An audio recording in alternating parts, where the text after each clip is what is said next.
एक गांव में रामलाल नाम का एक किसान अपनी पत्नी और 4 बेटों के साथ रहा करता था।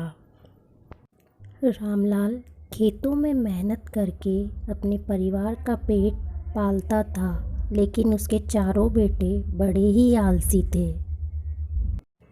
रामलाल के चारों बेटे वैसे ही गांव में इधर उधर घूमते रहते थे और कोई भी काम नहीं करते थे।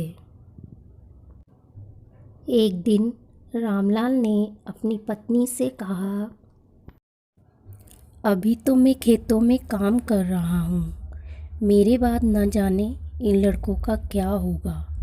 इन्होंने तो कभी मेहनत भी नहीं की और ना ही कभी खेत में गए। तब रामलाल की पत्नी ने कहा, धीरे धीरे ये काम करना सीख जाएंगे। और ऐसे ही समय बीतता गया। एक दिन रामलाल बहुत बीमार पड़ गया और वह काफ़ी दिनों तक बीमार ही रहा। तब उसने अपनी पत्नी से कहा, जाओ और अपने चारों लड़कों को बुलाकर लेकर आओ। तब रामलाल की पत्नी चारों बेटों के पास गई और उन्हें बुलाकर लेकर आई कि तुम्हें अपने पिताजी बुला रहे हैं। तब चारों बेटे अपनी माँ के साथ अपने पिताजी के पास जाते हैं।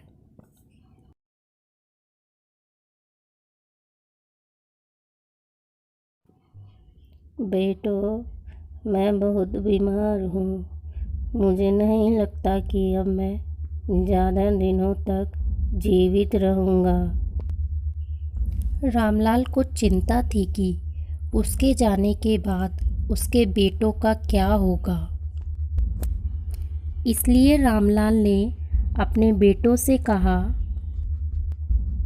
मैंने बेटा अपने जीवन में जो कुछ भी कमाया है वह खजाना मैंने अपने खेतों में दबाकर रखा है। मेरे जाने के बाद तुम उस खजाने को निकाल कर आपस में चारों भाई बांट लेना।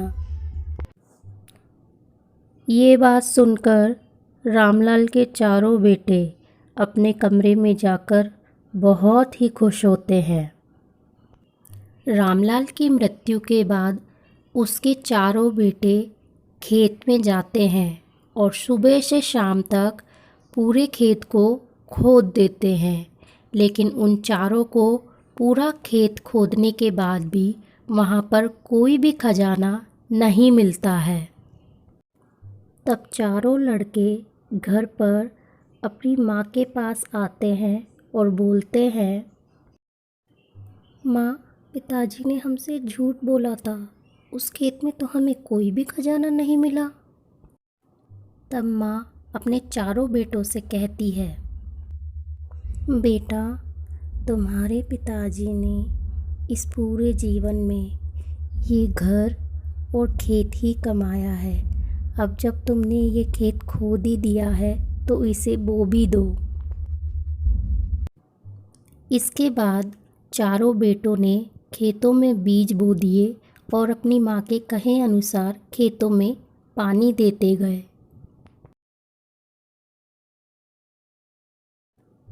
कुछ समय के पश्चात फसल पककर पूरी तरह से तैयार हो गई, जिसे बेचकर चारों बेटों को बहुत ही अच्छा मुनाफा हुआ।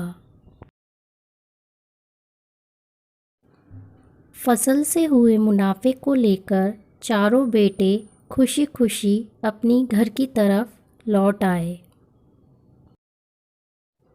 चारों बेटे फसल से हुए मुनाफे को लेकर अपनी माँ के पास पहुँचे।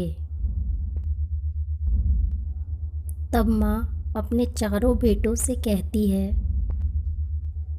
बच्चों, तुम्हारी असली मेहनत ही तुम्हारा खजाना है। यही बात तुम्हारे पिताजी तुमको समझाना चाहते थे। तो इस कहानी से हमें शिक्षा मिलती है कि हमें आलस्य को त्याग कर मेहनत करना चाहिए, मेहनत ही इंसान की असली दौलत होती है।